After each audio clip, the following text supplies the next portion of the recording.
Selamat pagi semuanya. Hari ini gua Theo akan mereview soal pertandingan Chelsea lawan Liverpool dan preview Manchester City melawan Wolves. Menurut Chelsea dan Liverpool ini menjadi match of the week karena ini big match. Chelsea yang baru berpemain 150 juta kemarin, Kai Havertz, Thiago Silva, Timo Werner, habis itu Malang Sarr dan pemain-pemain yang lainnya. Sedangkan Liverpool hanya membeli pemain Thiago dan Jota, tapi kemarin yang hanya dimainkan oleh hanya Thiago. Menurut statistik pertandingan kemarin ini, Chelsea ini bermain 4-3-3 sama kayak Liverpool. Tetapi dua tim ini tampil dengan berbeda statistik yang sangat jauh, yaitu karena Chelsea ini hanya menciptakan 5 shot on target. Liverpool ini cuma 18 shot on target, 18 lebih banyak, jauh lebih banyak. Sedangkan shot on targetnya ini Chelsea juga cuma 3, tapi Liverpool ini 6. Possessionnya Chelsea itu 38%. Jadi Chelsea ini kurang mendominasi pertandingan. Kurang mendominasi jauh. Liverpool 62%. Ini yang data yang saya baca ini keseluruhannya. Passing akurasinya juga Liverpool lebih bagus. Karena saat babak kedua ada pemain Thiago yang masuk dan dia memberikan efeknya kepada Liverpool. Ada tiga kasus yang menarik nih dalam pertandingan ini, yaitu 2 gol Sadio Mane dan satu kartu merah yang wasit berikan kepada si Andreas Christensen. Christensen ini menurut saya itu harusnya tidak kartu merah karena tidak ada hubungannya, itu hanya menjatuhkan pemain, tidak ada menggagalkan peluang dan apa segala. Menurut komentator yang saya tonton kemarin itu menggagalkan peluang katanya, tetapi menurut saya tidak masuk akal itu kartu merahnya, dan wajar itu. Dan menurut saya nih gol-golnya Liverpool ini menurut saya tidak wajar. Yang pertama, golnya Sadio Mane yang disundul. Itu harusnya kalau pemain Chelsea udah tahu Liverpool berbahaya, itu harusnya dia punya defensifnya itu aware sama 3 ini, tetapi dia tidak memberikan respons yang bagus. Coba tuh golnya Sadio Mane, kalau Sadio Mane itu dijaga dengan ketat dan tidak dihalang, itu mungkin tidak disundul sama si Sadio Mane. Gol yang kedua adalah golnya si Sadio Mane juga yang diciptakan karena kesalahan fatalnya si Kepa. Aduh, Kepa ini udah menjadi kayak Karius sekarang. Masa kalau saya jadi Kepa, saya akan lempar bola tuh jauh-jauh ke attacker supaya bisa cepat serang. Ini malah oper pelan, udah tahu Liverpool tuh mainnya gegenpress. Tekanannya banyak supaya musuh itu bisa musuh bisa tertekan dan kehilangan bola supaya kita bisa mencetak gol. Itu ada gegenpress secara simple, padat dan jelas. Tetapi yang menurut saya fakta yang menarik dari pertandingan ini adalah Chelsea ini bermainnya sangat jelek menurut saya, dan Liverpool itu pemain yang baru yang bernama Thiago itu menurut dia punya akurasi itu bagus banget karena sampai 90% dia punya passing accuracy-nya. Liverpool ini setelah menang lawan Chelsea ini, Liverpool hanya kalah sekali dari Chelsea dan terus-menerus menang. Tidak pernah kalah dan tidak pernah seri, hanya sekali doang kalahnya. Dan fakta yang terakhir adalah Chelsea ini gagal penalti. Aduh, biasanya Chelsea ini berhasil, jarang kena dapat penalti, tapi setiap penalti pasti berhasil. Gara-gara Kepa kemarin, Chelsea akhirnya membeli pemain baru bernama Edouard Mendy, kipernya Lille.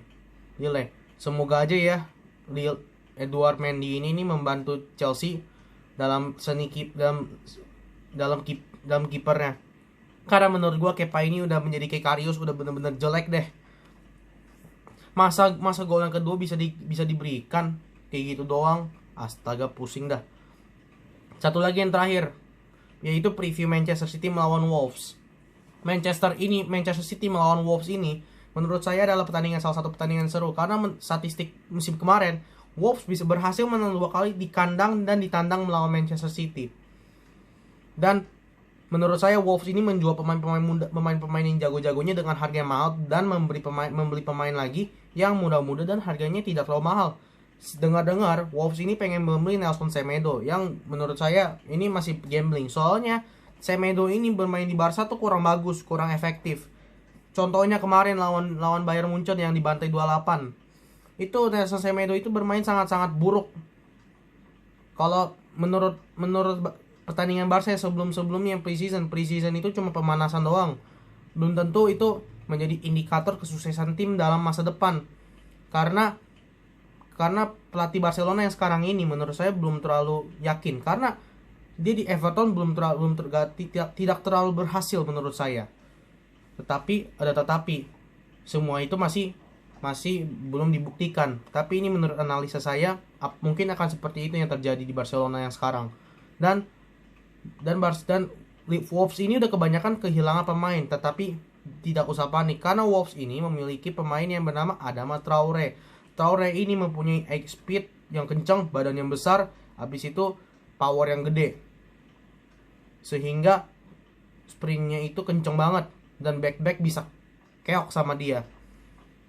Sedangkan dan City ini menurut saya, Manchester City ini tuh sebenarnya tim bagus. Strategi Guardiola adalah strategi yang salah satu terbaik di dunia. Cuman Guardiola ini adalah pemain yang sombong banget. Pemain atau pelatih yang sombong banget. Contohnya kemarin melawan Lyon. Masa bisa 1-3, harusnya itu bisa menang. Masa 1-3 itu Guardiola tuh terlalu egoisme. Kenapa dia memainkan bukan yang bagus, malah itu di awal-awal laga, karena dia menganggap Lyon itu tim enteng. Menurut saya Guardiola dan Manchester City harus belajar bahwa semua tim itu levelnya sama, tidak ada tim yang lebih jago, tidak ada tim yang lebih cupu. Karena dalam sepak bola itu ada dua kemungkinan, tim yang cupu bisa jadi makin jago, tim yang cupu atau makin lemah. Semuanya tuh tidak itu ketidakpastian dalam sepak bola. Jadi tidak harus disiapkan lebih prepare. Kenapa? Karena kemarin tuh harusnya bisa sampai semifinal menurut saya Manchester City itu, karena permainannya sangat bagus. Lawan Real Madrid bagus, tapi lawan Real doang itu. Dan Wolves ini kemarin musim lalu melawan City itu menangnya counter attack terus menerus. Apalagi Traore yang staminanya kuat juga, bodinya kuat. Dan pertandingan yang di kandangnya si Wolves, City udah menang 2-0 tapi bisa di comeback 3-2. Dan lucunya City itu bukan kalah sama Wolves doang. Banyak yang tim-tim kecil bisa menang lawan City. Contohnya, salah satu pertandingan yang tim yang tidak terlalu jago pada musim itu, Tottenham Hotspur yang dilatih Jose Mourinho waktu itu sedang lagi dalam keterpurukan. City itu bermainnya sangat sombong, egois. Mereka tuh pengennya golin shot, terus mainnya egois, karena Guardiola itu tuh hanya pemainnya itu minta pemainnya itu give all sampai mereka benar-benar capek. Sedangkan pemainnya Mourinho dan pelatih lain adalah mereka lebih melihat situasi. Sedangkan Guardiola itu tuh terlalu egosentris menurut saya. Jadi mereka harus diperbaiki secara sifat permainannya. Karena menurut saya tim-tim yang kayak Mourinho, kayak tim-tim lain itu kalau sudah menang mereka akan berusaha untuk bertahan dan tidak kebobolan sama sekali dan menciptakan gol dari serangan balik. Tetapi tidak seperti Guardiola. Guardiola tuh adalah orang yang pengen lebih sampai pemainnya kecapean. Dan mereka tidak punya stamina di pertandingan selanjutnya. Terima kasih telah menonton video ini. Jangan lupa komen, like, and subscribe. Subscribe kalau kalian mau mendengarkan video yang lebih banyak. Like jika kalian suka sama konten saya, dan dislike kalau memang kalian nggak suka. God bless you all. Salam Jakob, salam